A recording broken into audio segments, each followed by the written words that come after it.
하나님의 말씀은 사도행전 22장입니다. 사도행전 22장 1절에서 23절까지 읽도록 하겠습니다. 22장 1절 제가 읽습니다. 부형들아, 내가 지금 여러분 앞에서 변명하는 말을 들으라. 그들이 그가 히브리 말로 말함을 듣고 더욱 조용한지라. 이어 이르되 나는 유대인으로서 길리기아 다소에서 났고 이성에서 자라 가말리엘 문화에서 우리 조상들의 율법의 엄한 교훈을 받았고 오늘 너희 모든 사람처럼 하나님께 대하여 열심히 있는 자라. 내가 이 돌을 박해하여 사람을 죽이기까지 하고 남녀를 결박하여 옥에 넘겼노니 이에 대제사장과 모든 장로들이 내 증인이라. 또 내가 그들에게서 다메섹 형제들에게 가는 공문을 받아가지고 거기 있는 자들 또 결박하여 예루살렘으로 끌어다가 형벌받게 하려고 가더니 가는 중 다메섹에 가까이 갔을 때에 오정쯤 되어 호련히 하늘로부터 큰 빛이 나를 둘러비치네. 내가 땅에 엎드러져 드리니 소리 있어 이르되 사울아 사울아 내가 왜 나를 박해하느냐 하시거늘 내가 대답하되 주님 누구시니까 하니 이르시되 나는 네가 박해하는 나사렛 예수라 하시더라. 나와 함께 있는 사람들이 빛은 보면서도 나에게 말씀하시는 이의 소리는 듣지 못하더라. 내가 이르되 주님 무엇을 하리이까? 주께서 이르시되 일어나 다메섹으로 들어가라. 내가 해야 할 모든 것을 거기서 누가 이르리라 하시거늘 나는 그 빛의 광채로 말미암아 볼 수 없게 되었으므로 나와 함께 있는 사람들의 손에 끌려 다메섹에 들어갔노라. 율법에 따라 경건한 사람으로 거기 사는 모든 유대인들에게 칭찬을 듣는 아나니아라 하는 이가 내게 와 곁에 서서 말하되 형제 사울아 다시 보라 하거늘 즉시 그를 쳐다보았노라. 그가 또 이르되 우리 조상들의 하나님이 너를 택하여 너로 하여금 자기 뜻을 알게 하시며 그 이인을 보게 하시고 그 입에서 나오는 음성을 듣게 하셨으니 내가 그를 위하여 모든 사람 앞에서 내가 보고 들은 것 중에 증인이 되리라. 이제는 왜 주저하느냐? 일어나 주의 이름을 불러 세례를 받고 너의 죄를 씻으라 하더라. 후에 내가 예루살렘으로 돌아와서 성전에서 기도할 때에 황홀한 중에 봄에 주께서 내게 말씀하시되 속히 예루살렘에서 나가라.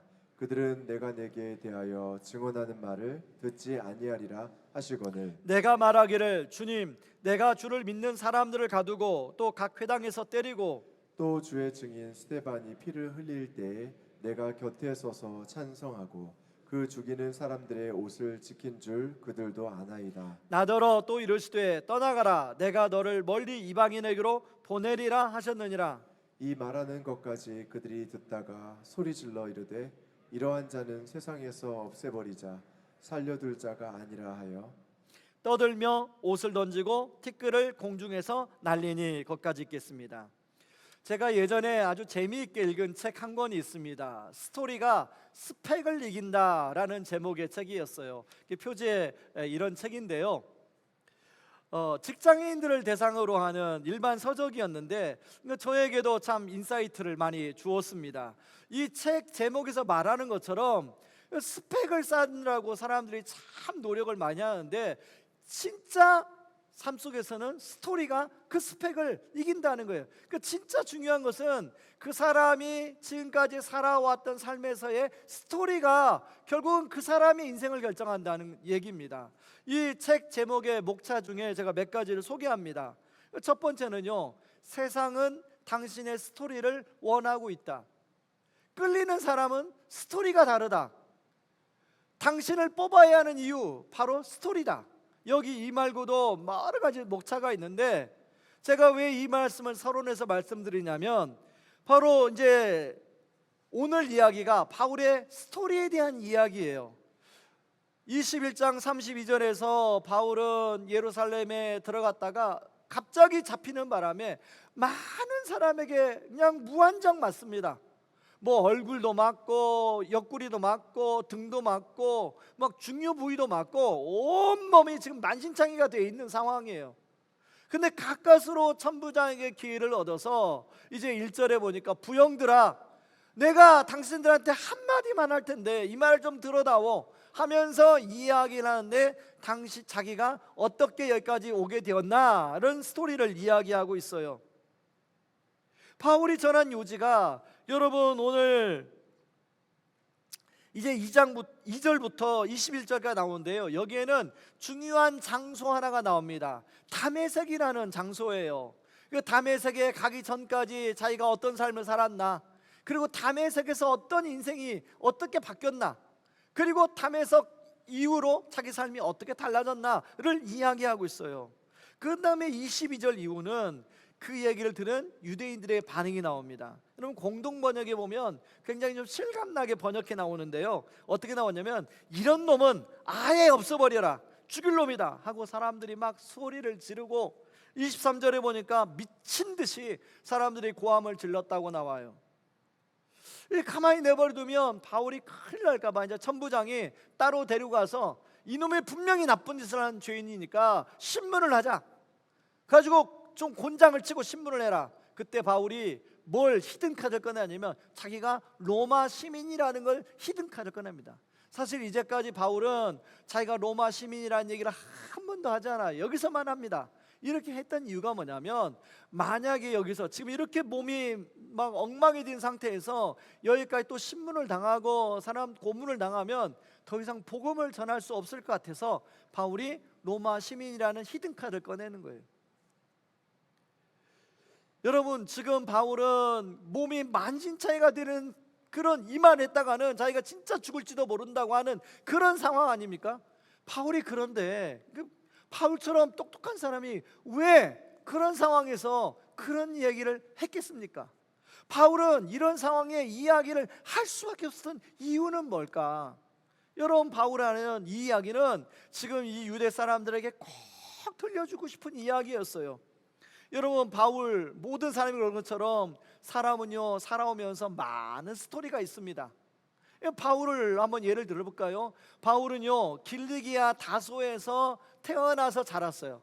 그 당시에 길리기아 다소는 무역업이 활발하고, 그리고 다양한 세상의 물류들이 오가는 곳이고, 그리고 특별히 교육 도시였습니다. 그러니까 좋은 대학들이 많았다고 그래요. 그러면 바울이 거기서 자랐으니까 뭐 거기 있는 대학을 가면 되잖아요. 뭐 지금의 홍콩, 지금의 두바이, 뭐 지금의 뉴욕 같은 도시가 아마 바로 바울이 자란 이 길리기아 다소였던 것 같아요. 근데 이 바울은 집안 자체가 아주 뿌리 깊은 유대 집안이에요. 야, 이제 너는 다 컸으니까 진짜 제대로 가서 유대교를 공부해라. 그래가지고 유대 학문을 공부하기 위해서 예루살렘으로 유학을 옵니다. 바울이 얼마나 똑똑했는지 예루살렘에서 가장 이름이 있는 덕망 높은 가말리엘 교수 밑에서 공부를 하게 됐어요. 여러분 지금으로 말하면, 우리나라로 말하면 뭐 서울대, 의대 그 가장 실력이 좋은 교수님 밑에 들어갔다는 이 얘기 아닌가요?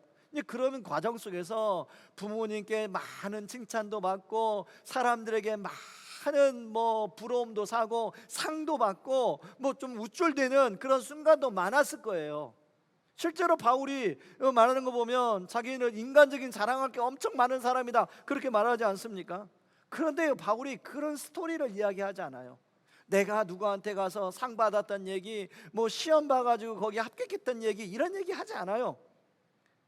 바울은요 어떤 얘기를 하면 자기가 다메섹에서 어떤 일이 있었나 그 얘기를 합니다.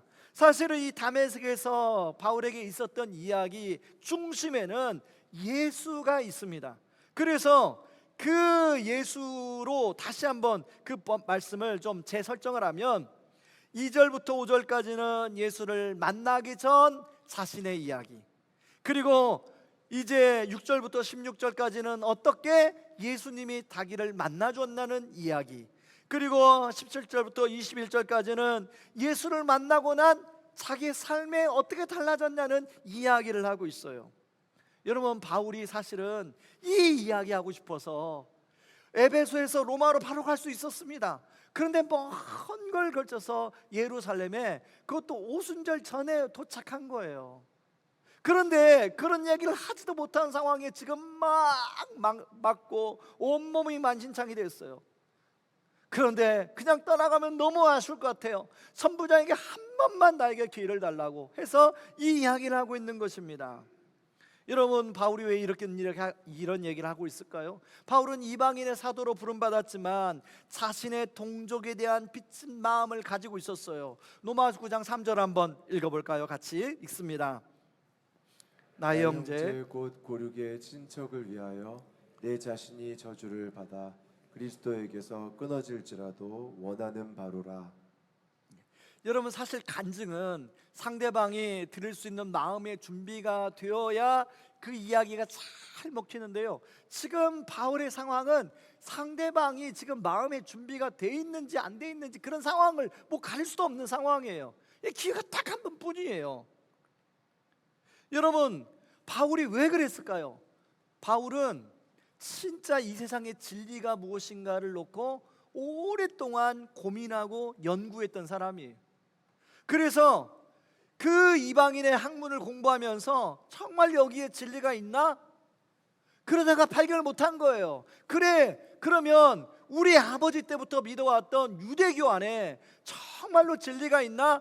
진짜 한번 가서 내가 실험해 봐야겠다. 구약의 대가들을 만나가지고, 율법의 대가들을 만나서 한번 내가 공부해 봐야겠다 하고 이제 유학을 간 거예요. 여러분, 대부분의 유학 가는 분들이 그렇지 않나요? 여러분, 미국 유학 가고 유럽에 유학 가는 분들이 자기가 하고 싶은 공부, 하고 싶은 스승을 찾아 공부하잖아요. 그런 것처럼 바울도 그랬을 것입니다. 그랬던 바울이 유대교 안에 열심히 뭔가 연구하는데, 로마서 같은 데 보면 바울이 뭔가 답답함을 느꼈던 것 같아요. 그런데 그게 예수를 만나고, 다메섹에서 예수를 만나고 모든 막혔던 것들이 뻥 뚫린 거예요. 바울은 다메섹에서 예수를 만나고 아라비아 광야에 가서 3년간 직거하면서 자기가 공부했던 이방의 학문, 그리고 유대교의 학문, 그리고 예수 그리스도를 가지고 씨름하면서 거기서 진짜 진리가 여기 있구나, 왜 예수님이 내가 곧 길이요 진리요 생명이라고 했는지 이제야 알겠다, 진리가 너희를 자유케 하리라 하신 예수님의 말씀을 이제야 알겠다고 깨달았던 게 바울이었습니다. 여러분, 그래서 바울은 1차 전도행, 2차 전도행, 3차 전도행 하면서 수많은 사람들에게 예수를 전하면서 그 사람의 영혼이 살아나는 거예요. 그 사람의 인생이 달라지는 거예요. 그 사람의 그 가정이 전체가 다 달라지는 거예요. 예수가 들어가니까, 예수 생명이 들어가니까 사람들이 달라지는 거예요. 바울은 그래서 자기 동족들에게도 이걸 전해주고 싶은 거예요. 너무나 귀한 걸 발견한 거예요. 그래서 이거 전해주지만 않으면 안 되겠는 거예요. 그래서 천부장에게 제발 한 번만 기회를 주십시오 하고 이걸 지금 전하고 있는 것입니다. 여러분, 베드로는요 이것을 이렇게 말해요. 베드로전서 3장 15절에 같이 한번 읽어볼까요? 너희 마음에 그리스도를 주로 삼아 거룩하게 하고 너희 속에 있는 소망에 관한 이유를 묻는 자에게는 대답할 것을 항상 준비하되 온유와 두려움으로 하고. 여러분들은 지난 한 주에 주로 어떤 이야기를 나누었습니까? 여러분이 나눈 이야기의 중심에는 누가 있었습니까? 혹시 여러분 자신을 드러내는 이야기를 많이 하셨습니까? 여러분 정말로 예수님이 중심이 되는 이야기를 여러분 나누셨습니까? 여러분, 지난주 신문기사에서 이런 내용을 보게 되었습니다. 호주 공항에서 우리나라 국적 비행기의 기장과 부기장이 서로 말다툼을 하다가 멱살 잡는 일이 있었다는 거예요. 여러분, 그 기사를 본지 모르겠어요. 그 기사 내용이 뭔가를 보니까 아마 우리나라 정치 상황에 서로 견해가 달랐나 봐요. 그게 이제 말을 하다가 막 서로 화가 나니까 멱살 잡고 막 이 몸싸움까지 했다는 거예요. 그러니까 이제 그 공항에 경찰도 오고 또 기자도 오고 그러지 않았겠습니까? 그게 무슨 참 창피한 일인가. 그런데요, 그런 일이 우리 집안 안에서도 있습니다. 서로 의견이 달라요. 그러면 그런 얘기하다가 막 서로 막 마음이 상하고 마음이 아프고 이랬습니다. 근데 그 집안에만 있는 게 아니라 교회 안에도 있어요. 근데 우리 교회는 그런 일이 없는데 목사님 친구들 만나보면 그런 성도님들 때문에 너무 목회가 힘들다는 거예요.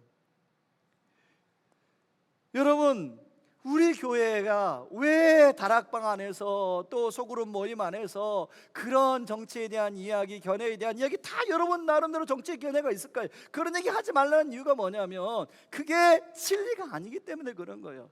여러분, 예수님 말씀하셨잖아요. 선한 선생님이여 하고 그 율법교사가 오니까 선한 분은 하나님 한 분밖에 없다, 옳은 분은 하나님 한 분밖에 없다. 여러분, 진리는 예수 그리스도 한 분밖에 없는 것이에요.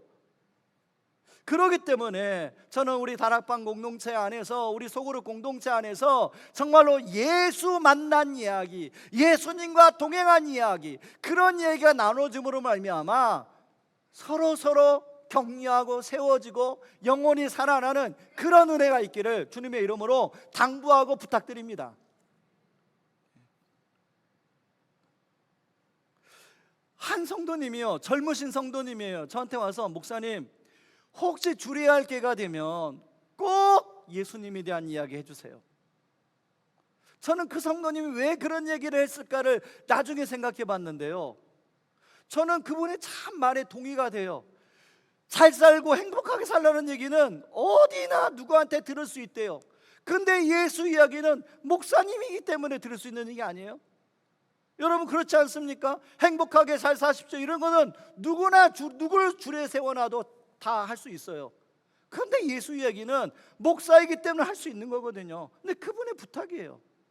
대신 저도 동의가 되지만 그게 이제 믿는 사람, 믿지 않는 사람이 다 섞여 있기 때문에 그분들에게 거부감 없이, 그분들이 마음이 잘 부드럽게 소화할 수 있도록 이걸 잘해서 포장해 가지고 전하는 지혜를 저는 구합니다. 여러분, 저를 위해서 기도해 주세요.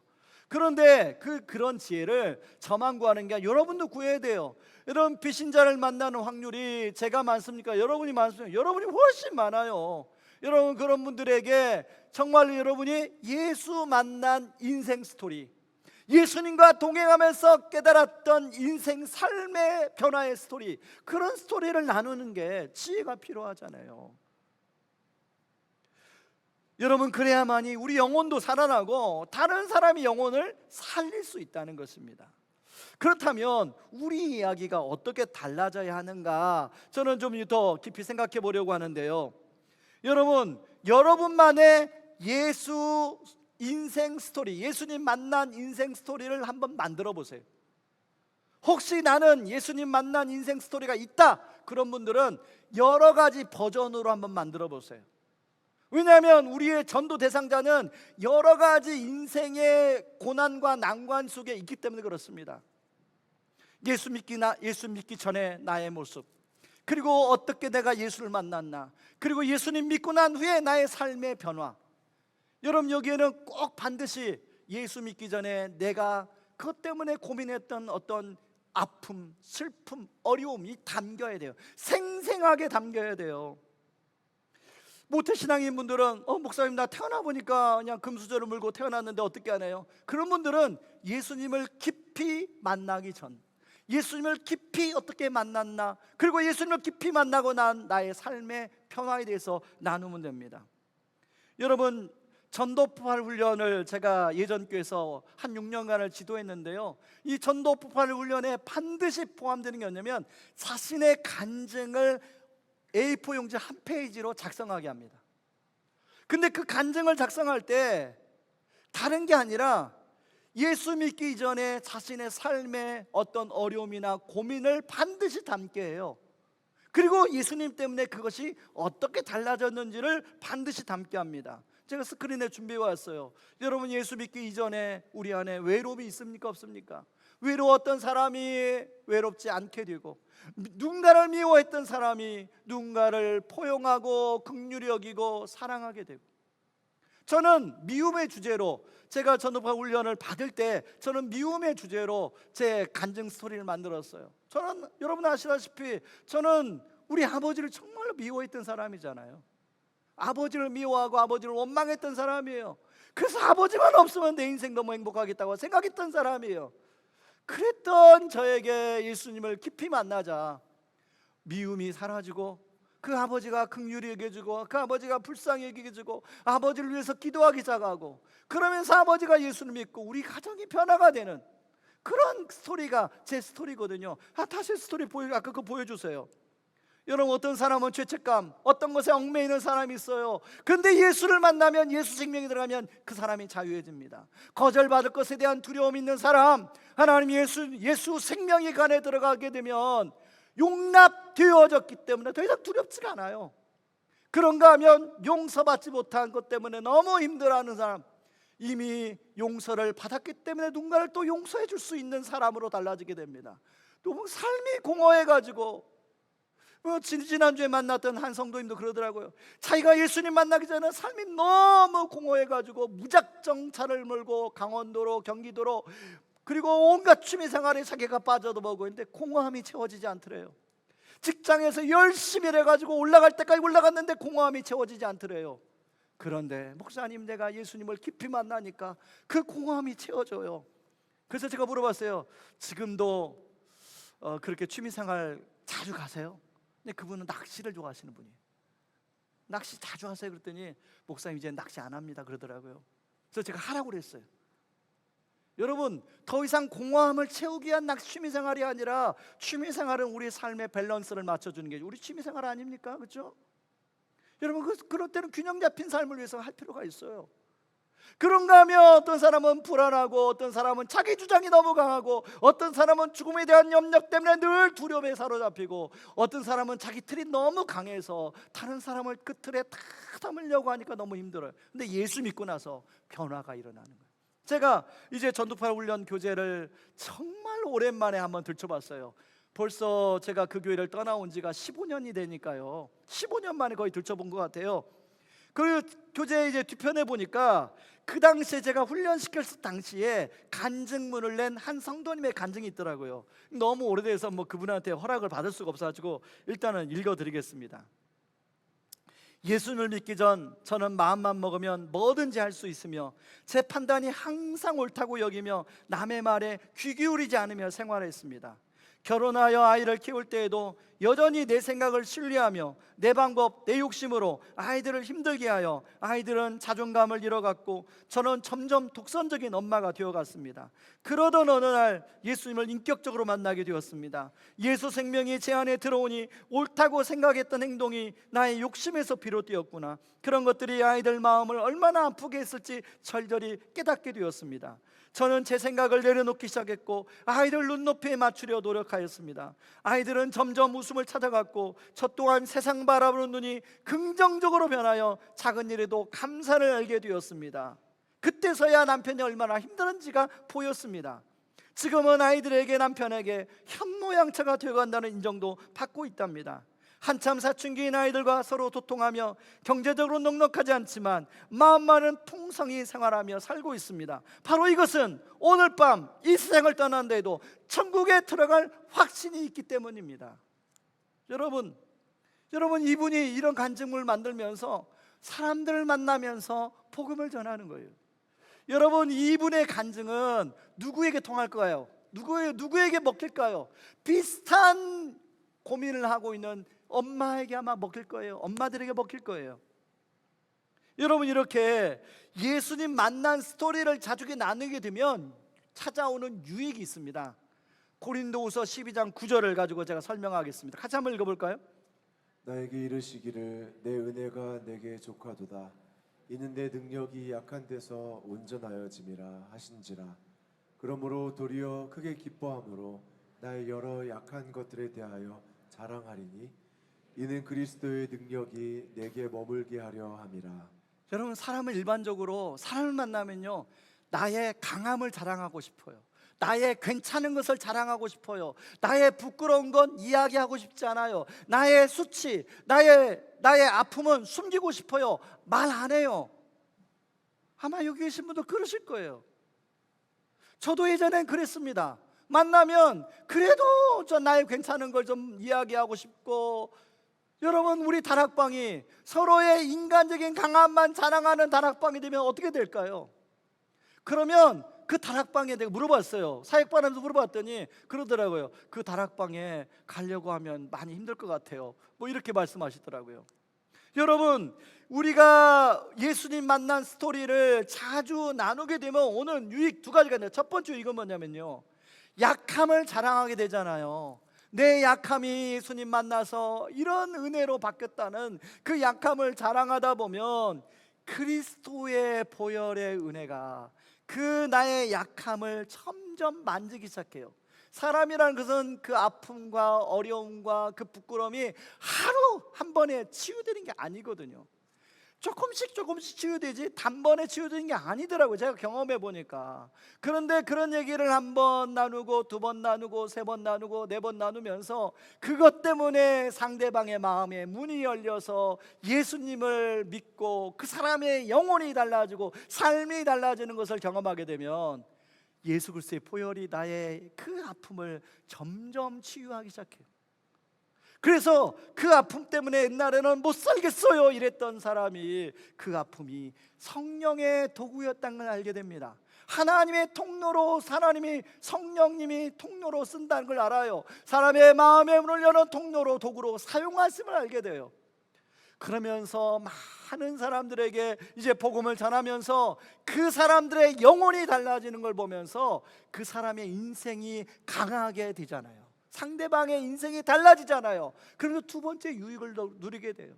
하나님이 정말로 나만 치유받는 게 아니라 나 이런 아픔을 가지고 이렇게 많은 사람들을 영혼을 변화시키는 일에 사용해 주시니 너무너무 감사하다, 이런 마음이 들어요. 그럴 때 약할 때 강함되는 두 가지 유익입니다. 저는 우리 다락방 안에서, 우리 36개 다락방 안에서 정말로 서로의 이런 약함을 자랑하고 서로 그러면서 그걸 듣고 같이 공감하고 같이 울어주고 그러면서 그 영혼이 달라지고 변화되어지는 이 약할 때 강함이 되는 그런 놀라운 은혜가 매번 다락방 안에 일어나기를 주님의 이름으로 축원합니다. 제 말씀의 결론을 맺겠습니다. 어제가 여러분 우리 교회 성도였던 고 정영근 권사님이 돌아가신 지 9주기가 되었어요. 저희 장모님이십니다. 저희 장모님은 대장암 말기로 발견이 돼가지고 이제 항암을 하다가 3년 만에 주님의 부르심 받았는데요. 나중에 대장암 말기니까 이제 물 한 모금 못 마시는 겁니다. 이제 물 먹고 싶다고 하면 이 물이 들어가면 이제 이 암덩어리가 다 차 있으니까 소화가 안 돼요. 뭐 빠져나가잖아요. 그러니까 고여 썩어버려요. 그러니까 병원에는 물을 못 주게 합니다. 그래서 물을 이제 먹고 싶으면 솜에 묻혀가지고 입에 이렇게 찍어줘요. 그런데 돌아가시고 나니까 어차피 돌아가실 걸 그냥 물 먹고 싶다면 물 드릴 걸, 과일 먹고 싶다면 과일 드릴 걸, 막 그런 생각이 많이 들더라고요. 여러분 우리 기존 성도님들은 아시겠지만 저희 어머님은 6남매를 본인이 낳으셨습니다. 그런데 큰딸이 결혼해서 임신한 상태로 남편 오토바이 뒤에 타고 가다가 교통사고가 나서 그 자리에서 돌아가셨어요. 여러분 부모 입장에서 자식을 먼저 떠나보내는 것은 그 가슴에 못을 박는 거잖아요. 그런데 그렇게 큰딸만 잃어버린 게 아니라 위에 아들이 한 명 있었습니다. 딸 5에 아들 하나인데 저희 집사람 바로 위에 오빠예요. 그 오빠를 26인가 28인가 제가 나이가 정확하지 않은데 그 오빠가 또 새벽에 운전하고 오다가 사고가 나서 그 자리에서 돌아가셨어요. 그러니까 장모님의 그 인생은 정말로 그 슬픔의 인생이에요. 고통의 인생이에요. 그래서 저희 장모님이요, 우리 여름수련회 그 전교인 여름수련회 가가지고 제가 깜짝 놀랐잖아요. 장모님이 엄청 끼가 많으시더라고요. 아마 그거 보신 분들은 기억하실 거예요. 저는 장모님한테 그런 끼가 있는 걸 전혀 몰랐어요. 왜냐하면 너무나 고통이 심하다 보니까 장모님이 늘 어둡게 살았거든요.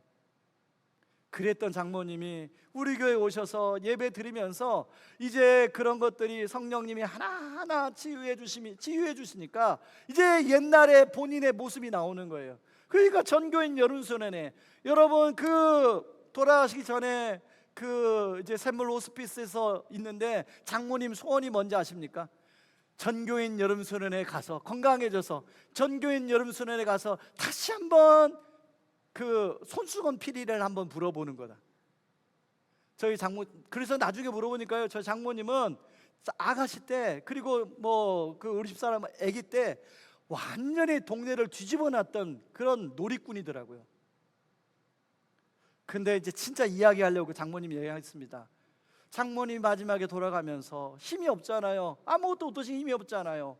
그런데 손주들까지 다 하나하나 축복기도를 해주는 거예요. 근데 축복기도의 핵심이 뭐냐면 예수 잘 믿게 해주세요. 그리고 천국에서 만날 수 있게 해주세요. 이 기도였습니다. 저는 장모님의 어제 구주기를 하면서 그때 차오르면서 찬송가 314장이 생각났습니다. 314장 3절에 보면 이렇게 나와요. 이 세상 떠날 때 찬양하고 숨질 때 하는 말 이것일세. 다만 내피는 말 내 구주 예수를 더욱 사랑 더욱 사랑. 여러분, 장모님의 아픔에 예수 그리스도의 보혈의 손길이 닿으니까 그 아픔이 더 이상 아픔이 아니에요. 그 아픔이 오히려 다른 사람을 향하여 위로하고 공감하고 그 영혼에게 복음을 전하는 도구가 되더라는 것입니다. 저는 소원이 있다면 아마 여러분도 마찬가지일 거예요. 마지막 어떻게 떠날지 모르지만 우리가 정말로 내 정신 제대로 가지고 이 찬양 불렀으면 좋겠다. 마지막 숨질 때 하는 말, 내 구주 예수를 더욱 사랑 더욱 사랑. 그래서 저도 장모님처럼 우리 자녀들에게 예수 잘 믿고 천국에서 만나자고 하는 말 남기고 싶습니다. 여러분도 그런 은혜가 있기를 주님의 이름으로 축원합니다. 우리 시간에 같이 일어나셔서 같이 찬양하기를 원합니다. 약한 나로 강하게 우리 같이 찬양합니다.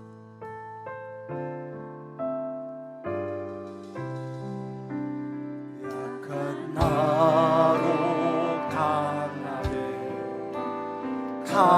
가난한 날 구하게 눈먼 날 볼 수 있게 주에게 한 번 더 약한 나로 강하게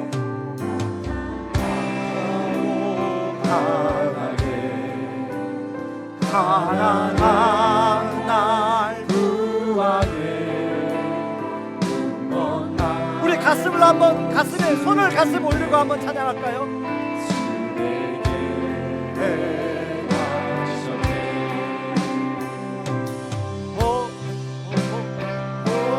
호산나 호산나 주님 강한 어린 양 호산나 호산나 다시 사셔. 호산나 호산나 호산나 주님 강한 어린 양 호산나 호산나 예수 다시 사셔. 내가 건너야 한다.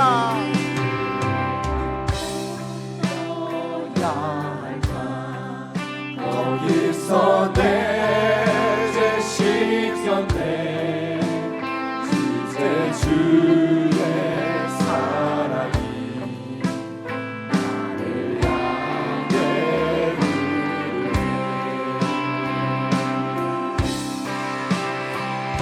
호산나 호산나 주님 강한 어린 양 호산나 호산나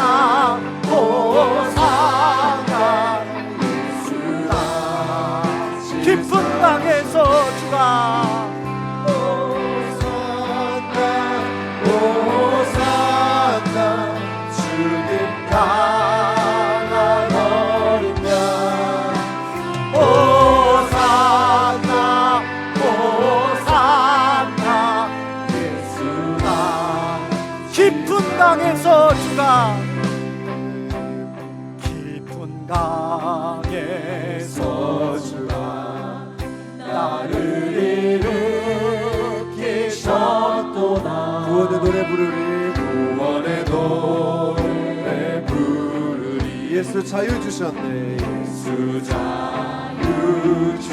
호산나 호산나 호산나 호산나 호산나 주님 나라 버리면 호산나 호산나 예수 다시 사셨네. 여러분은 예수님 만나고 여러분의 인생에 고민하는 문제가 풀렸습니까? 여러분의 지금도 여전히 그것 때문에 끙끙대고 있으십니까? 그렇다면 예수님을 더 사모하시기 바랍니다. 아버지, 주님도 나를 만져주시고 아버지, 그 문제가 예수 안에서 풀려지게 하여 주시옵소서 라고 기도할 수 있기 바랍니다. 하나님, 그래서 예수님 때문에 아버지 나의 인생이 달라지고 아버지 내 인생이 달라진 내 인생으로 인하여 많은 영혼들의 인생을 어루만지는 통로로 도구로 사용하여 달라고 기도할 수 있게 바랍니다. 그래서 약할 때 강함이 되어지는 그 축복 아버지 우리도 누리게 하여 주시옵소서. 우리 같이 한번 기도하며 나아갑니다. 기도하겠습니다. 고마우신 하나님 아버지, 고맙고 감사합니다.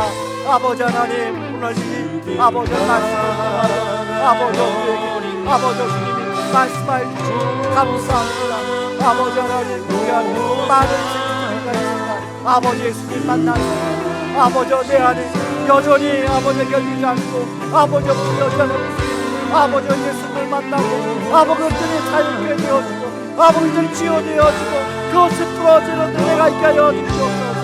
또한 아버지 나의 예수님 만나 이 생명을 통하여 아버지 많은 영혼을 구원받고 영혼이 살아나고 영혼이 변하기를 사용하여 주시옵소서. 하나님 아버지 하나님, 여전히 내 안에 나의 발목을 잡는 그런 아픔, 그런 슬픔 가운데 있는 분이 있다면 아버지 하나님, 예수 그리스도의 보혈이 하나님 그 아픔을 어루만져 주시어서 아버지 자유케 되어지는 은혜를 허락하여 주시옵소서.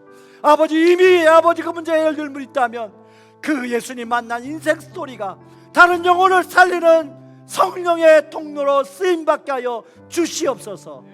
이제는 많은 주 가운데서 우리를 구원하신 우리 주 예수 그리스도의 은혜와 그 크신 하나님의 사랑하심과 성령 하나님의 위로 충만하심의 역사가 약할 때 강함 되게 하시는 은혜를 사모하며 그렇게 되기를 소망하는 오늘 예배드리는 모든 성도님들 위해 이제로부터 영원토록 함께 하시기를 주의 이름으로 축원하옵나이다. 아멘.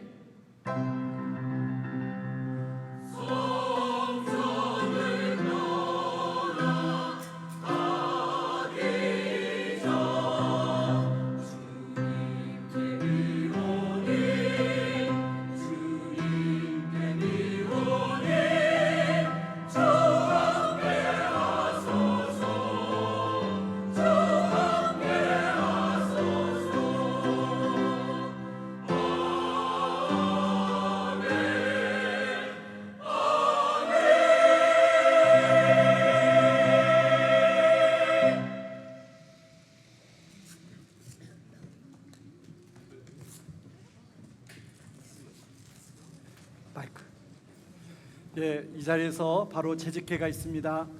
여러분, 우리 재직들은 자리에 앉아주셔서 길지 않게 끝나니까 함께 우리 의자는 나중에 접어주셔도 되겠습니다. 제가 바로 기도하고 우리 이제 2, 4분기 재정 보고하고 또 우리 재직회를 진행하도록 하겠습니다. 제가 기도하겠습니다. 하나님 아버지, 우리 이 시간에 2, 4분기 재직회를 바로 이 자리에서 시작합니다. 하나님, 2, 4분기 동안 또 우리 교회를 주님께서 돌봐주시는 은혜를 우리가 보고